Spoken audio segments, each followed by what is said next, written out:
স্বাগতম বায়ুমণ্ডলে, যেখানে প্রতিটা নিঃশ্বাসে লুকিয়ে আছে আতঙ্ক।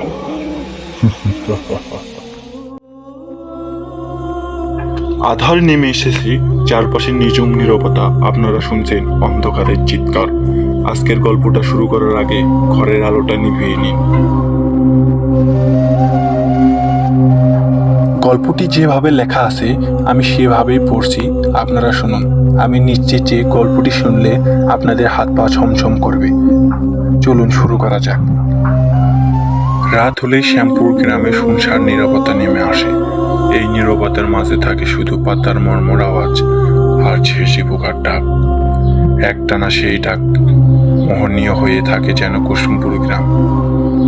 শুনশান নীরবতা এই গ্রামে আজও রাত নেমে এসেছে, কিন্তু প্রতিদিনের মতো চুপচাপ নেই কেউ।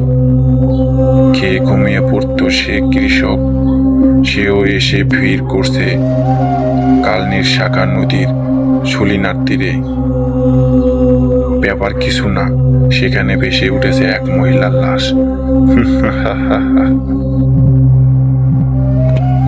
সবাই যে যার মতো বলা বলি করছে, চিনতে চেষ্টা করছে লাশটা কি, কিন্তু কেউ চিনতে পারছে না, কারণ কেউ এই মহিলাকে খুন করে মাথাটা কেটে ফেলছে।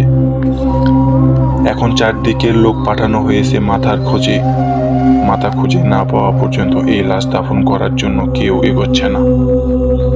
এর মাঝে কোনো উৎসুক জনতা গিয়ে দূর থেকে কাঠি দিয়ে লাশের হাত পা দেখার চেষ্টা করছে, কিন্তু কোনো ফলাফল নেই। হাতে পায়ে কোনো চিহ্ন নেই যে লাশটাকে চেনা যায়। রাত যত বাড়তে থাকে তত ভিড় বাড়তে থাকে। মাঝে ভিড়ের চাপ কমে গিয়েছিল, কিন্তু হঠাৎ করে শোনা যায় শেখের বাড়ি সুলেখাকে পাওয়া যাচ্ছে না। ভাইয়ের সাথে ঝগড়া করে ঘর থেকে রেগে মেরে বের হয়ে গিয়েছিল সুলেখা। তারপর থেকে ওর পাত্তা নাই। সৎ মা ও সুলেখার কোনো খোঁজ করে নাই। এখনো সুলেখার মায়ের কোনো দেখা নাই, শুধু ওর বড় ভাই জমি শেখের কান্নাকাটি চলছে কাটা লাশের পাশে। অনেকে ওকে ধরে রাখার চেষ্টা করছে, কিন্তু পারছে না, কারণ কেউ এই মহিলাকে খুন করে মাথাটা কেটে ফেলেছে। এখন চারদিকে লোক পাঠানো হয়েছে তার খোঁজে। মাথা খুঁজে না পাওয়া পর্যন্ত এই লাশ দাফন করার জন্য কেউ এগোচ্ছে না। এর মাঝে কোনো উৎসুক জনতা গিয়ে দূর থেকে কাঠি দিয়ে লাশের হাত পা দেখার চেষ্টা করছে, কিন্তু কোনো ফলাফল নেই। হাতে পায়ে কোনো চিহ্ন নেই যে লাশটাকে চেনা যায়। রাত যত বাড়তে থাকে তত গভীর বাড়তে থাকে। মাঝে ভিড়ের চাপ কমে গিয়েছিল, কিন্তু হঠাৎ করে শোনা যায় শেখের বাড়ি সুলেখাকে পাওয়া যাচ্ছে না। ভাইয়ের সাথে ঝগড়া করে ঘর থেকে রেগে মেরে বের হয়ে গিয়েছিল সুলেখা। তারপর থেকে ওর পাত্তা নাই। সৎ মাও সুলেখার কোনো খোঁজ করে নাই। এখন সুলেখার মায়ের কোনো দেখা নাই, শুধু ওর বড় ভাই জমি শেখ এর কান্নাকাটি চলছে লাশটার পাশে। অনেকেই ওকে ধরে রাখার চেষ্টা করছে, কিন্তু পারছে না। বারবার আছাড় খেয়ে খেয়ে মরা কান্না জুড়ে দিয়েছে জামাল শেখ। ছোট বোনটাকে অনেক ভালোবাসত সে। সকালে ঝগড়া হওয়ার সময় বলেছিল, যা দূর হয়ে যা মরগা। এখন সেই কথা শুনিয়া বলতে বলতে চিৎকার করে কেঁদে উঠল, কিন্তু লাশের পরিচয় পাওয়া গেল না। এর মাঝে গ্রামের 3 জন মুরব্বী এসে নিজেদের মাঝে বাহাস করতে লাগলো, কিন্তু এই লাশ দাফন করতে চায়, কেউ নিয়ে ফেলতে চায় সেই পানিতে। সেখান থেকে ভেসে এসেছে লাশ। কেউ জানাজা পড়ার জন্য বসে থাকলো, কিন্তু লাশের পরিচয় পাওয়া গেল না। এর মাঝে একটা চিৎকার শুনে সবাই দৌড়ে গেল সেই চিৎকারের উদ্দেশ্যে। সেখানে এক 12 থেকে 13 বছরের ছেলে মাটিতে হোঁচট খেয়ে উল্টে পড়ে আছে, কিন্তু চিৎকার করছে ভয়ে, কারণ সে যে জিনিসটার সাথে হোঁচট খেয়েছিল সেটা ছিল একজন মানুষের মাথা। সেই বেওয়ারিশ লাশের মাথা মাটিতে সামান্য গর্ত করে কেউ ঢুকিয়ে রেখেছিল, কিন্তু মাটি আলগা হওয়ার তাতে হোঁচট খেয়ে ছেলেটা।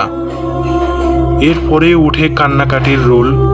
সুলেখার নাকের ফুল দেখে সবাই চিনে ফেলে এটা সুলেখার লাশ। সাথে সাথে 2-3 জন মিলে সেই লাশের মাথায় নিয়ে এসে লাশের পাশে রেখে মরা কান্না জুড়ে দেয় জামাল শেখ আর তার আত্মীয় স্বজনরা। গ্রামের মাতাব্বরদের মাঝে 2-3 জন এই লাশের জানাজা করে দাফন করতে চায়। 4-5 জন তাদের সাথে কোরআন হাদিস নিয়ে বিতর্ক জড়িয়ে পড়ে।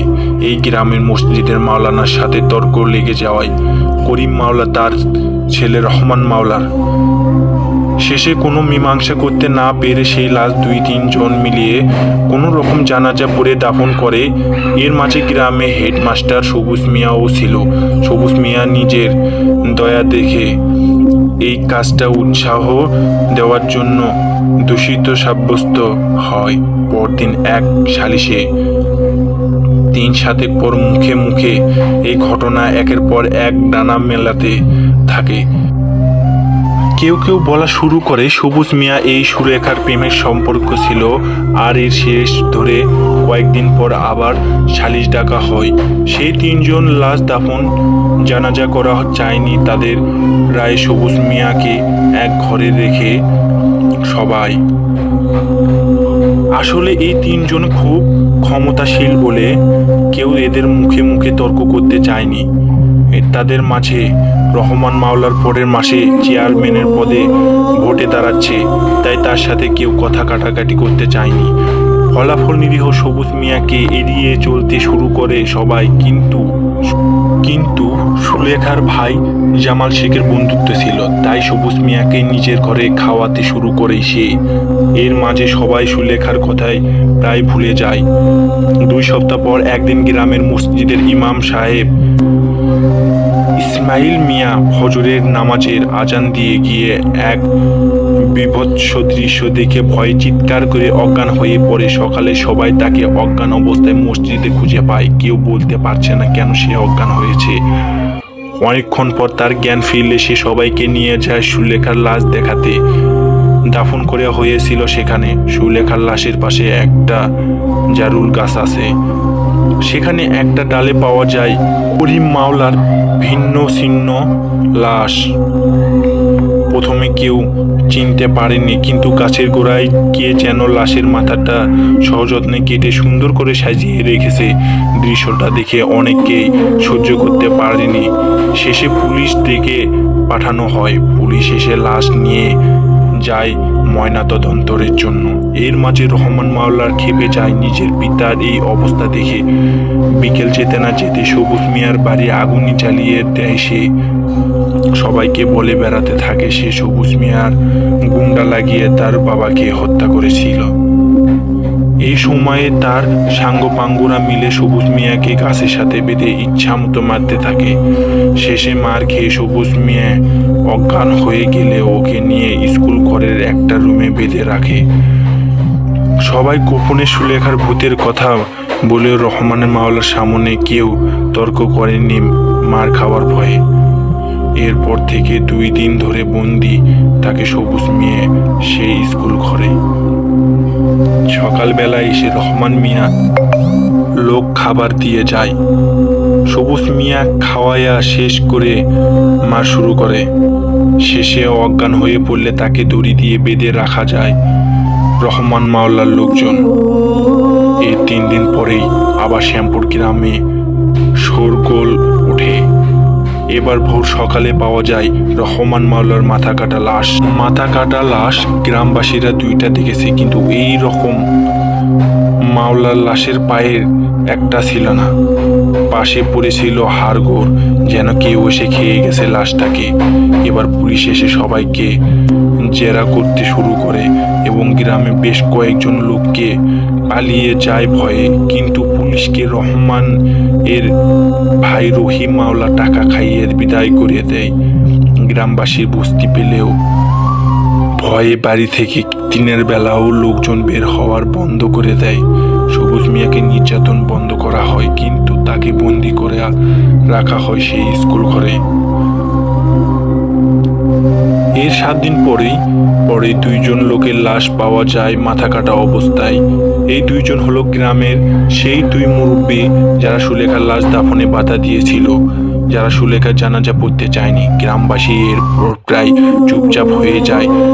যারা সেই রাতে মুরব্বীদের সাথে গলা মিলিয়ে তারা দুবারে গ্রামে পালিয়ে যায়। এর মাঝে পুলিশ এসে দুইবার সবাইকে জিজ্ঞাসাবাদ করে, কিন্তু খুনি ধরা পড়ে না। এই ঠিক 2 দিন পরে অমাবস্যার রাতে রহিম মাওলা শুয়ে আছে ওর ঘরের খাটে। এই কয়েকদিনের মাঝে সে নিজের প্রতিপত্তি প্রকাশে এলাকাতে টহল দিতে শুরু করেছে। মোটরসাইকেল নিয়ে এলাকার চ্যাংরা ছেলেপুলেদের সাথে ঘুরে ঘুরে নিজেকে বাপ ভাইয়ের যোগ্য উত্তর ছুরি হিসেবে জানান দিয়েছে। সারাদিন ঘোরাঘুরি করে অনেক বেশি ক্লান্ত ছিল রহিম মাওলা। পাশের মকবুল বুয়ার একটা খাসি জবাই করে খেয়ে দিয়ে শান্তি একটা ঘুম দিয়েছে সে। প্রতিদিনের চেয়ে এই অমাবস্যার রাত ছিল বেশি শুনশান। রহিম মাওলা গভীর ঘুমে। এমন সময় দরজায় টোক পড়ে। গুনে গুনে 3টা টোক শব্দ হয়, আর তাতে রহিম মাওলা জেগে ওঠে। কিন্তু দরজা খুলে হতভম্ব হয়ে পড়ে সে। দেখে তার সামনে দাঁড়িয়েছিল একটা লাশ।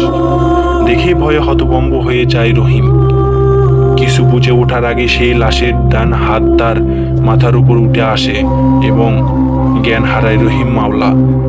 জ্ঞান ফিরে একটা কুয়াশাচ্ছন্ন এলাকার আবিষ্কার করে। রহিম মাওলা নিজেকে চারদিকে ঘন কুয়াশার মাঝে কয়েকবার নিজের বন্ধুদের নাম ধরে ডাক দেয়, কিন্তু কেউ সাড়া দেয় না। মনে করেছিল এই সাঙ্গপাঙ্গরা কেউ ওর সাথে ফাজলামি করছে। চিৎকার করে বিশ্রী গলায় ও দিল কিছু। কিন্তু এরপর তার চারদিকে 4টা কাফনে জড়ানো লাশের অস্তিত্ব অনুভব করে সে, এবং একটু পরে তার চারদিক থেকে বেতের বাড়ি শুরু হয়ে যায়। প্রচণ্ড সেই মার খেয়ে অজ্ঞান প্রায় রহিম মাওলা। এমন সময় মার থেমে যায়। আস্তে আস্তে উঠে বসে সে সামনে তাকিয়ে তার দৃষ্টি থেমে যায়। অবাক হয়ে তাকিয়ে থাকে রহিম, কারণ তার সামনে বসে আছে সুলেখা। দেখে ভয়ে চিৎকার করে ভুলে যায় সে। এমন সময় সুলেখা বলে ওঠে, কিরে, আমাকে চিনতে পারছো?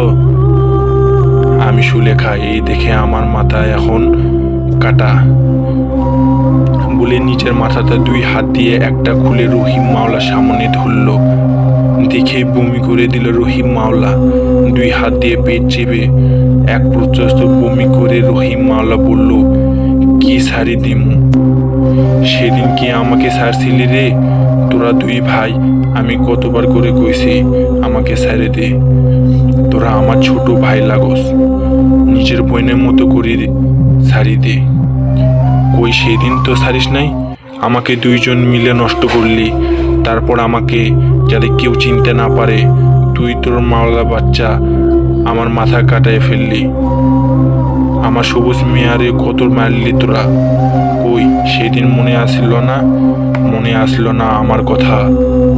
বলেই নিজের মাথাটা আবার নিচে ধরে জোড়া লাগালো সুলেখা। এবার কয়েকদিন ফেললো রহিম বলল, তুমি আমারই এবারের মতো মাফ করিয়ে দাও আফা। আমি কইতাছি আমি এর প্রায়শ্চিত্ত করে ছাড়ব। এবার খিলখিল করে হেসে উঠল সুলেখা। সে হাসি শুনে কাঁদতে শুরু করে দিল রহিম মাওলা। আস্তে আস্তে সামনে এগিয়ে আসে সুলেখা। সামনে ভয়ার্ত রহিম মাওলা।